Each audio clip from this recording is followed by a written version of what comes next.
नमस्कार, TV next मराठीमध्ये मी साक्षी. आज 19 August world photography day. Photography ही फक्त एक छायाचित्र घेण्याची क्रिया नसून ती आठवणी जपण्याचा, भावना मांडण्याचा आणि वास्तव दाखवण्याचा एक प्रभावी मार्ग आहे. आजच्या डिजिटल युगात फोटोग्राफी ही प्रत्येकाच्या आयुष्याचा भाग बनली आहे. जरी त्यांचं प्रोफेशनल अस्थिरोग तज्ज्ञ असं असलं तरी फोटोग्राफी हा एक आवड आणि छंद म्हणून जोपासणारे डॉक्टर क्षितिज कुलकर्णी सर आज आपल्या बरोबर आहेत. नमस्कार सर. टीव्ही नेक्स्ट मराठीमध्ये आपलं वेलकम आणि सर्वात पहिला वर्ल्ड फोटोग्राफी डेच्या आपल्याला खूप साऱ्या शुभेच्छा. थँक्यू. तुम्हालाही. तर सर, मला असं विचार आहे की तुम्ही एक अस्थिरोग तज्ज्ञ आहात आणि तुम्हाला फोटोंचीही आवड आहे, तर मग हे कसं मॅनेज करता आणि हे डॉक्टर असून तुम्हाला फोटोग्राफीची आवड कशी निर्माण झाली? ऍक्च्युली डॉक्टर आणि मेडिकल क्षेत्र आणि फोटोग्राफी याच्यामध्ये खूप साम्य आहे. ओके. जसं आपल्याला काही काम करताना एकाग्रता असावी लागते, तसं सर्जरी करताना एखादी शीर जोडताना आपल्याला कॉन्सन्ट्रेशन देऊन एकाग्र चित्त करून त्या ठिकाणी काम करावं लागतं. तसंच फोटोग्राफी करतानाही एकाग्र चित्त आणून एखादा पक्षी असेल, एखादा प्राणी असेल, त्याची वाट बघणं आणि मग त्याचा अचूक क्षणाला तो क्षण कॅमेरामध्ये चित्रबद्ध करणं. तर यासाठी लागणार जे काही पेशन्स आहे तो पेशन्स तुमच्यामध्ये असणं गरजेचं आहे. त्यामुळे ह्या दोन्ही गोष्टी मला सोप्या गेल्या. मग हा फोटोग्राफीचा छंद तुम्ही किती वर्ष झालं जोपासता? मी साधारण माझी 12वी झाल्यानंतर फोटोग्राफी करायला सुरुवात केली. पहिल्यांदा माझ्या वडिलांचा रोल ज्यामध्ये कॅमेऱ्यामध्ये होते असा तो जुना DSLR मला बाबांच्याकडून मिळाला. तो फ्युजी फिल्मचा कॅमेरा होता आणि त्याच्यामध्ये ते छोटे छोटे रोल्स घ्यायला लागायचे, ते रोल्स घालायला लागायचे आणि मग नंतर ते रोल्स डेव्हलप करून आणायला लागायचे. आणि त्यानंतर म्हणजे ही थोडीशी क्लिष्ट प्रोसेस होती त्यावेळेला. आता डिजिटल कॅमेराचं युग आहे त्यामुळं फोटोग्राफी ही जास्त सोपी झाली आहे, आपल्याला समजतंय. नाहीतर त्यावेळेला फोटो डेव्हलप केल्याशिवाय आपल्याला समजत नव्हतं की कोणता फोटोग्राफ किती सुंदर आलाय किंवा चांगला आलाय. बरं, तुम्ही आता म्हणला की 12वी मध्ये तुम्ही फोटोग्राफीला सुरुवात केली, ज्यावेळेला तुम्हाला वडिलांनी छोटासा कॅमेरा घेऊन दिला, मग तिथूनच तुमच्या या आवडी निर्माण झाल्या. मग त्यावेळेला सगळ्यात पहिला असा तुम्ही कोणता पिक्चर म्हणजे क्लिक केला होता जो अजूनही तुमच्या लक्षात आहे किंवा तो आहे तुमच्याकडे? हो, मी त्यावेळेला फोटो क्लिक केला होता तो म्हणजे महाबळेश्वरच्या आर्थर सीट पॉइंटला जाताना एक पायवाट होती, जांभ्याच्या खडकाच्या दगडांची एक पायवाट होती आणि ते जंगल होतं आणि ते जंगल असं धुक्यामध्ये हरवत चालले होती ती वाट. आणि हिरवट अशी एक छाया होती त्या एकूण परिसराला. तर ते चित्र मला आठवतंय, ते पहिलं घेतलं होतं आणि तिथून मला इन्स्पिरेशन मिळालं की आपण फोटोग्राफी केली पाहिजे. मग तुम्ही ज्या वेळेला तुमचे फोटोग्राफ्स म्हणजे आता आपण म्हणतोच ना, सोशल मीडिया आजच्या युगामध्ये किती फास्ट झाले हे तुम्हाला माहितीच आहे. मग तुमचे फोटोग्राफ्स तुम्ही तिथे हे करता का? म्हणजे सोशल मीडियावरती मी फेसबुक वरती माझे फोटोग्राफ्स अपलोड करतो आणि इंस्टाग्राम वरती पण माझं पेज आहे. मग तिथून तुम्हाला कसा रिस्पॉन्स मिळतो? तिथून रिस्पॉन्स खूप चांगला मिळतो. माझे मित्र, माझे नातेवाईक हे मला ते फोटोज बघितल्यानंतर रिप्लाय करतात. काही काही अनोळख्या व्यक्ती सुद्धा रिप्लाय करतात. मग त्याच्यातून प्रोत्साहन मिळतं. बरोबर आहे. आता तुमच्या वडिलांकडून तुम्हाला 12वीत असताना छोटासा DSLR कॅमेरा मिळाला होता, पण त्यानंतर फोटोग्राफीमध्ये जशी तुमची आवड निर्माण होत गेली त्यानंतर तुम्हाला असं वाटलंच असेल ना की आता आपण छान कुठला तरी असं नवीन ह्याच्यामधला कॅमेरा घेऊया. मग त्यानंतर तुमचं कोणता कॅमेरा घेतला? त्यानंतर मी कॅननचा 7D Mark II म्हणून कॅमेरा घेतला आणि त्यानंतर माझा हा आत्ताचा लेटेस्ट जो आहे हा R7 म्हणून मिररलेस टेक्नॉलॉजी नवीन आली त्या पद्धतीचा मी हा कॅमेरा घेतला. आणि मी झूमच्या स्पेसिफिक लेन्सेस घेतल्यात, 100, 400 आणि 800 mm. तर त्या स्पेसिफिकली वाईल्ड लाईफ फोटोग्राफी आणि बर्ड फोटोग्राफीमध्ये त्यांचा उपयोग होतो. तुम्हाला सगळ्यात जास्त म्हणजे फोटोग्राफी कशाची करायला आवडते? सगळ्यात जास्त फोटोग्राफी मला पक्ष्यांची करायला आवडते. कारण पक्षी हे अत्यंत व्हायब्रंट कलर्स मध्ये असतात. पक्ष्यांची फोटोग्राफी करणं हे चॅलेंजिंग आहे. सो चॅलेंजिंग गोष्टी करणं मला जास्त आवडतं. आणि विविध पक्षी जे मायग्रेट होऊन परदेशातून आपल्याकडे येतात तेव्हा ह्या अशा नवीन नवीन येणाऱ्या पाहुण्यांना बघायला आपल्याला मिळतं आणि त्यांना बघण्याच्या कारणामुळे आपलं ट्रॅव्हलिंग होतं. मला ट्रॅव्हलिंग ही करायला खूप आवडतं. आता तुम्ही म्हणताय फोटोग्राफी तर तुम्हाला आवडते, प्लस तुम्हाला ट्रॅव्हलिंग पण आवडते, म्हणजे फोटोग्राफी प्लस ट्रॅव्हलिंग. मग कुठे तुम्ही असं जाताय की जिथं तुमचे हे दोन्ही पण छंद? मी नैनिताल या ठिकाणी सत्ताल म्हणून आहे, जिथे हिमालयीन बर्ड्स खूप बघायला मिळतात. तर तिथे मी फोटोग्राफी करायला गेलो होतो 2019 मध्ये.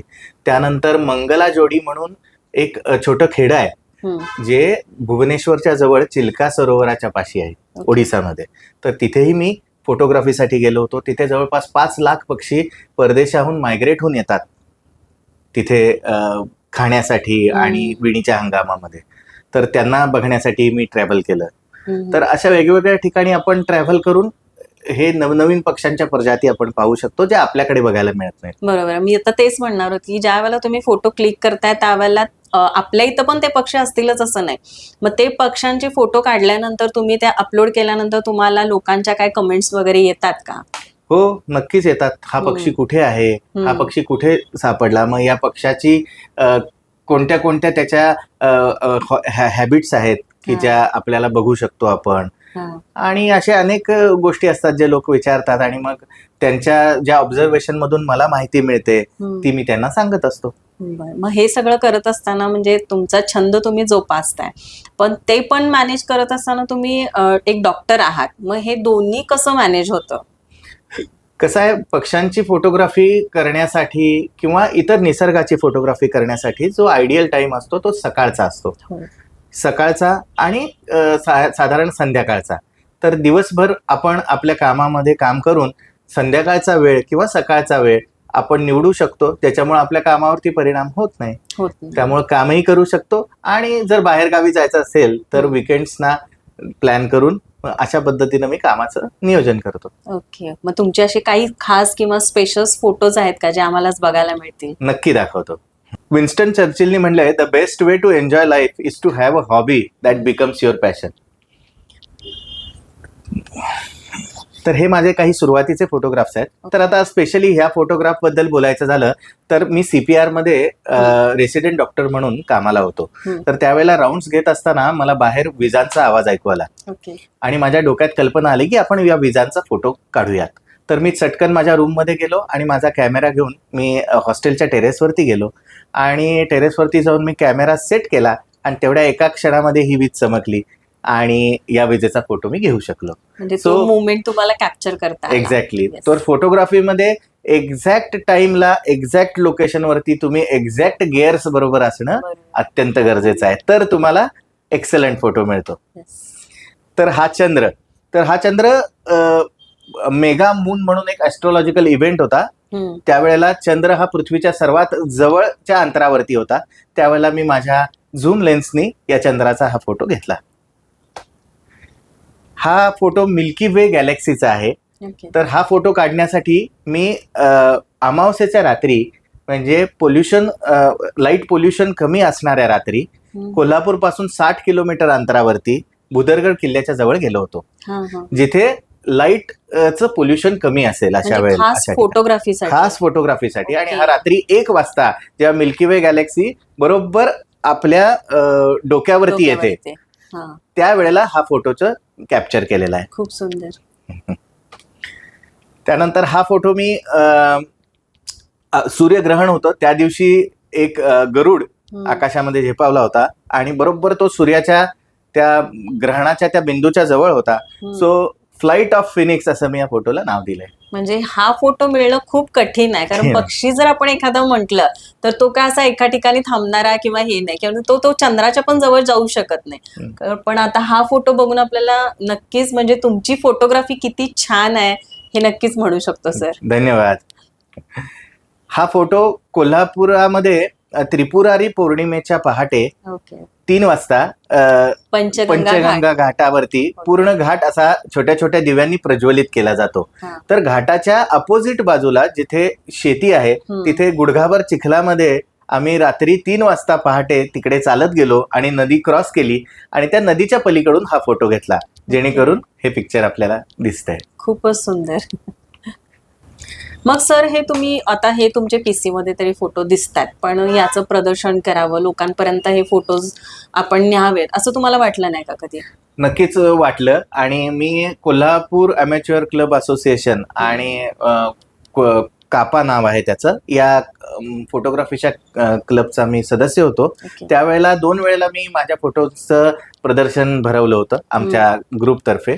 तर त्यावेळेला माझे फोटोज मी एक्झिबिट केले होते आणि त्यांना खूप भरपूर प्रतिसाद मिळाला. खूप प्रतिसाद मिळाला. मग Yes. त्यानंतर तुम्हाला असं काय वाटतंय का, म्हणजे की आपण अजून यामध्ये आपलं हे वाढवलं पाहिजे, जेणेकरून नक्कीच वाटतंय. हा. आणि मी दिवसेंदिवस काही ना काही गोष्टी शिकत असतो हा. ऑनलाईन. माझ्या इतर मित्रांच्याकडून, माझे काही शिक्षक आहेत या क्षेत्रातले, ओके. त्यांच्याकडून काही ना काही मी दररोज शिकत असतो आणि याच्यामधून पुढे जाण्याचा मी प्रयत्न करत असतो. तर आताच सर तुम्ही म्हणाला की तुमच्या लाईफमध्ये असे काही गुरु पण आहेत, मग ते कोण आहेत आणि त्यांच्याकडून तुमचं शिक्षण, म्हणजे कसं तुम्ही त्यांच्याकडून ही कला शिकलात? माझा चुलत भाऊ रमण कुलकर्णी म्हणून वाईल्ड लाईफ वॉर्डन आणि वाईल्ड लाईफ फोटोग्राफर आहे. सो त्याच्याकडून मला प्रेरणा मिळाली की आपण फोटोग्राफी केली पाहिजे, पक्ष्यांचे फोटो काढले पाहिजेत. त्याच्याकडे जाऊन मी कित्येकदा बसायचो, त्याच्याकडून शिकायचो, नवनवीन गोष्टींची माहिती घ्यायचो. आणि आजही तो मला गाईड करत असतो की कसे फोटोज घ्यावेत. आणि मुख्यतः निसर्गाशी एकरूप राहून तुम्ही फोटोग्राफी कशी करावी, निसर्गाला डिस्टर्ब न करता, हे मी त्याच्याकडून शिकलो. आता हे फोटोग्राफ्स घेताना तुमचे मित्रपरिवार तरी खूपच असेल, मग त्यांच्यातून तुम्हाला काय प्रोत्साहन किंवा प्रेरणा मिळते? आम्ही 3-4 जण मित्र आहोत, जे आम्ही रेग्युलरली फोटोग्राफी करण्यासाठी बाहेर पडतो. ओके. फोटोग्राफी करतो, फिरतो. त्या निमित्ताने फिरणं होतं, गप्पा पण होतात आणि फोटोग्राफी पण होते. ओके. म्हणजे त्यांची पण आवड आहे की तुमच्याच आवडीसाठी ते तुमच्या बरोबर येतात? एक्झॅक्टली. आवड ही फोटोग्राफी आहे, ही आमची मैत्री बांधून ठेवण्याकरता ओके. फार महत्वाची आहे. त्याच्यामुळे नवीन नवीन लोकांशी माझ्या ओळखी होतात आणि त्याचा फायदा आपल्या लाईफच्या अपलिफ्टमेंटसाठी होतो. ओके.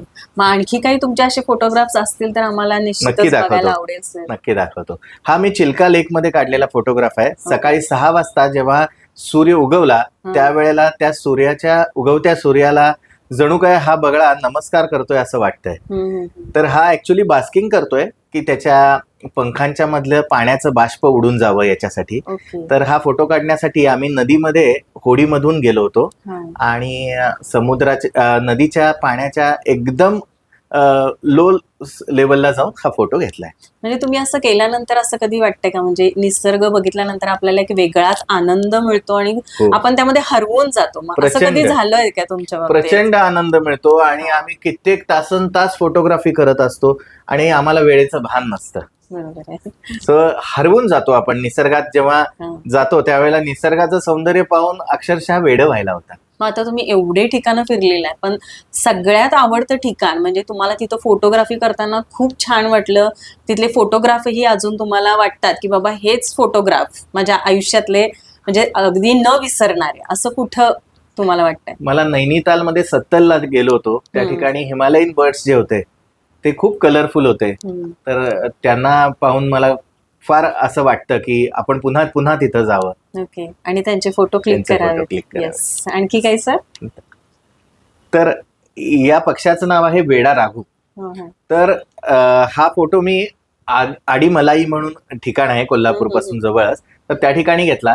तर ज्यावेळेला मी जात होतो त्यावेळेला एकच पक्षी हा बसला होता आणि ज्यावेळेला मी त्याचे फोटो काढायला लागलो त्यावेळेला जसं काही फोटोला मॉडेलिंग करावं त्याप्रमाणे इतर 7 पक्षी त्याच्या आजूबाजूला येऊन इतक्या दाटीवाटीनं बसले आणि जणू काही आमचे फोटो काढा असं ते सांगत होते.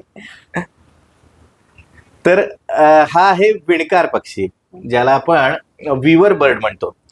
तर हा मेल पक्षी आहे आणि तो त्याच्या होणाऱ्या बायकोसाठी आतमध्ये त्यानं खाद्य ठेवलंय. ते घरटं त्यानं बांधून आतमध्ये खाद्य ठेवलंय आणि तो त्या घरट्यामध्ये येण्याची अपेक्षा करतोय.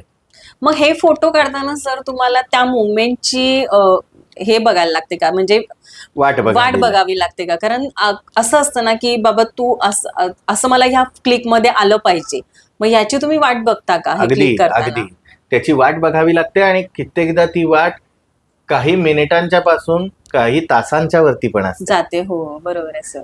कारण तो योग्य क्षण आणि ती योग्य मुद्रा आपल्याला टिपायची असते. बरोबर आहे. तर हा ओरिएंटल ड्वार्फ किंगफिशर, याला तिबोटी खंड्या असं पण म्हणतात. हा आपल्या तळ कोकणामध्ये आढळतो आणि हा फेमस आहे याच्या अत्यंत व्हायब्रंट कलर्ससाठी. ह्या तिबोटी खंड्याचा फोटो काढण्यासाठी मी येथून जवळपास 300 किलोमीटर अबलोली नावाचं खेड आहे दापोलीच्या जवळ, तिथे मी गेलो होतो आणि फक्त याचा फोटो काढण्यासाठी मी गेलो होतो. खूपच छान आहे. म्हणजे त्यांनी, आपण म्हणतो की जेवढी पक्षाची चोच मोठी असते तेवढं त्यांना ते कोणताही छोटासा जीव टिपणं खूप अवघड जातं. हा त्यातलाच एक फोटो आहे. म्हणजे त्यांनी तो एक जीव छोटासा टिपलेला आहे. खूपच सुंदर. या पक्षाचं नाव आहे ग्लॉसी आयबिस. तर हा असा लांबून बघितला तर हा काळा दिसतो, टोटल काळा दिसतो, पण ज्या वेळेला याच्या पंखांच्या वरती एका विशिष्ट अँगलनी सूर्यकिरण पडतात त्यावेळेला त्याचे जे पंख आहेत हे विविध रंगांनी असे ते उजळतात. तो हा पक्षी. हा मंगलाजोडी चिल्का-लेक, ओडिसा. हा पण ओडिसामध्ये काढलेलाच फोटो आहे, ज्या वेळेला हे दोन बगळे, मेल बगळे त्यांच्या टेरिटरीसाठी भांडतायत. हे दोन, यांचं नाव आहे स्पॉटेड आउलेट. हा फोटो मी छत्रपती शिवाजी युनिव्हर्सिटीमध्ये मी घेतला. आणि हे अत्यंत, याला किमोफ्लाज म्हणतात. म्हणजे त्या झाडाचा रंग आणि त्यांचा रंग हा ऑलमोस्ट इक्वल आहे, त्यामुळे ह्यांना शोधणं फार अवघड असतं. आणि हे रात्री उडणारे पक्षी आहेत. हे घुबड आहेत. आणि असंही वाटतं की ते तुमच्याच कॅमेराकडे बघतायत असंही वाटतं या फोटोतून. नाही, त्यांना चाहूल लागली होती की मी तिथे पोहोचलोय आणि मी त्यांचे फोटो काढतोय, त्यामुळे ते अलर्ट झाले होते आणि ते माझ्याकडे पाहत होते. असं हा अत्यंत देखणा पक्षी आहे. याचं नाव पॅराडाईज फ्लाय कॅचर. याचा फोटो मी पन्हाळ्यामध्ये मी याला पाहिलं होतं. आणि हा जेव्हा आकाशातून उडतो तेव्हा अशी पांढरी अशी आकृती, अशी पांढरी शेपटी अशी वाहत जशी जाते तसा हा दिसतो. अत्यंत देखणा पक्षी आहे हा. तर या पक्षाचं नाव आहे नॉर्दर्न शॉवेलर. हा पक्षी युरोपमधून भारतामध्ये येतो आणि या पक्षाचा फोटो मी मंगलाजोडी, ओडिसा येथे घेतलाय. या पक्षाचं नाव आहे मलाबार ट्रोगान. तर ट्रोगान या फॅमिली मधला हा पक्षी आहे. तर हा अत्यंत रेअर आहे, सहसा हा सापडत नाही. तर याचा फोटो घेण्यासाठी मी दांडेलीला गेलो होतो आणि दांडेलीच्या जंगलामध्ये, घनदाट जंगलामध्ये आतमध्ये याचा फोटो मला मिळाला. तर अत्यंत ब्राईट रेड कलरचा हा पक्षी आहे आणि सहसा बघायला मिळत नाही हा. मग सर, तुमची ही फोटोग्राफी होत असताना, आता तुम्ही म्हणाला ना दांडेलीला गेलो होतो, मग त्याबरोबर तुम्ही म्हणजे तिथं हे पण प्रसिद्ध आहे ना की काय, वॉटर राफ्टिंग वगैरे. म्हणजे हा छंद जोपासत तुम्ही तुमची ट्रिप पण एन्जॉय करतो. एक्झॅक्टली. तर प्रत्येक फोटोमध्ये काहीतरी स्टोरी असते त्याच्या मागे. तर तसेच या पिक्चरची स्टोरी आहे. तर हे दलदलीच्या वरती हा गरुड या बुल फ्रॉग म्हणून तो एक फ्रॉग आहे, तर त्या फ्रॉगची शिकार करत होता आणि त्यांनी त्या झेपावून त्याला पकडलं होतं आणि तो वरती घेऊन गेला होता, त्याला आकाशात झेपावला होता आणि काही झालं आणि त्याच्या हातातून तो निसटला. आणि त्याच्या हातून तो निसटला आणि तो पुन्हा दलदलीमध्ये पडला आणि तिथून तो नाहीसा झाला फ्रॉग, त्याला मिळाला नाही. तर अशा पद्धतीनं त्याचं नॅरो एस्केप झालं आणि हा फोटो अशा पद्धतीनं आपल्याला मिळाला. खूपच सुंदर आहे सर. त्यानंतर हा फोटो आहे. या फोटोसाठी आम्ही एका उथळ नदीमध्ये गेलो होतो आणि त्या ठिकाणी काही पक्षी हे मासे पकडत होते. तर ही ब्राह्मणी काईट त्या ठिकाणी मासे पकडत होती. तर त्या नदीमध्ये आम्ही जवळपास अर्धा तास त्या नदीमध्ये पूर्ण बुडून या पक्ष्यांची फोटोग्राफी करत होतो. त्यांच्या आय लेवलला येण्यासाठी नदीच्या पाण्यामध्ये पूर्ण आडवे बुडून आम्ही यांची फोटोग्राफी केली. त्यावेळेला हा फोटो आम्हाला मिळाला. ह्या माशाला पुढच्या पक्षाने, म्हणजे पुढच्या ब्राह्मणी काईटनी पकडलं होतं आणि ती त्याला आकाशात घेऊन गेली होती आणि दोघांच्या भांडणामध्ये तो मासा त्या पहिल्या ब्राह्मणी काईटच्या हातातून निसटला आणि तो मासा पुन्हा पाण्यात पडला आणि त्याचा जीव वाचला. ओके, अशा पण So, गोष्टी खूप तुमच्या अशा story. डोळ्यासमोर बघायला मिळत असतील, एक्झॅक्टली. sir. म्हणजे दोघांचं भांडण झालं हा. आणि त्यात तिसऱ्याला फायदा मिळाला. बरोबर आहे. हे आपण रिअल मध्ये पण बघतो कधी बघतो. कधी या सोशल गोष्टींची प्रचिती आपल्याला बरोबर आहे. निसर्गातून येत असते. पण हे अगदी ह्याच्यामधून मांडणं हे खूप वेगळं आणि रिअल मध्ये सोशल मीडियावर बघणं हे खूप वेगळं. वेगळं. कारण हे क्षण टिपणं म्हणजे त्यावेळेचं ते आपली कलाच आपल्याला म्हणावी अगदी लागेल, sir. बरोबर, अगदी बरोबर. तर हा या घोड्याचा फोटो मी घेतला होता. तर हा एकटा इतका आनंदाने पंचगंगा नदीच्या घाटावरती, पंचगंगा नदीमध्ये हा नाचत होता आणि आंघोळ करत होता आणि इतक्या आनंदात तो होता. तो बघून मला असं वाटलं की निसर्ग आपल्याला सांगतोय की आनंद घ्या, सगळ्या गोष्टींचा आनंद घ्या, आनंदी राहा. हे सगळे फोटोग्राफ्स आणि बघून सर तुमच्या घरच्यांचे कसं तुम्हाला म्हणजे सहकार्य कसं मिळतं, म्हणजे त्यांना काय वाटतं तुम्ही दोन्हीही मॅनेज करता? त्यांना ते मला खूप प्रोत्साहन देतात. विशेषतः माझी वाईफ, माझे आई बाबा, हे दोघे यांनी मला प्रोत्साहन नेहमीच दिलेलं आहे. पहिला कॅमेरा मला माझ्या बाबांनी घेऊन दिलाय आणि ज्या वेळेला मी फोटोग्राफीसाठी म्हणून जातो त्या वेळेला माझी वाईफ माझ्या बरोबर येते. तिने मला बायनॅक्युलर भेट दिली आहे पक्षी निरीक्षणासाठी आणि आता माझ्या बरोबर तीही पक्षी निरीक्षणामध्ये उत्तम पारंगत झाली आहे आणि तीही मला मदत करत असते की इथे हा पक्षी आहे, इथे हा प्राणी आहे. सो मला तिची नेहमीच मदत होते. आता हे तुमचे फोटोग्राफ्स तरी खूप आहेत, म्हणजे कलेक्शन तुमच्याकडे खूप दिसतंय सर. मग यावर तुम्ही कोणता पक्षी कसा काय त्याचं म्हणजे पूर्ण माहिती घेता का? नक्की, त्याची माहिती पक्षी बघितल्यानंतर लगेच लक्षात येते आणि आमच्याकडे काही ऍप्स आहेत. त्या ऍप्स वरती तो पक्षी बघितला की त्याची माहिती लगेच येत असते. आजकाल गुगल आहे, AI आहे.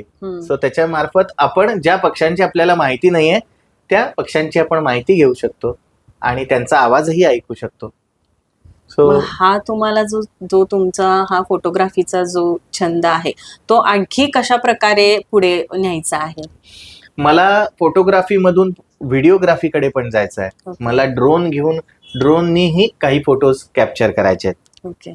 आणि मला जसं आपण पक्ष्यांचे फोटो करतो तसं मला वाईल्ड लाईफ मध्ये केनियाला मसाई मारा या ठिकाणी मला जायचं आहे. ओके. आणि तिथले फोटो घ्यायचे. तुम्ही तिथे पहिला जाऊन आलाय सर? नाही, माझी इच्छा आहे. माझं इट्स माय ड्रीम की मला तिथे जायची इच्छा आहे. माझी जायची इच्छा आहे.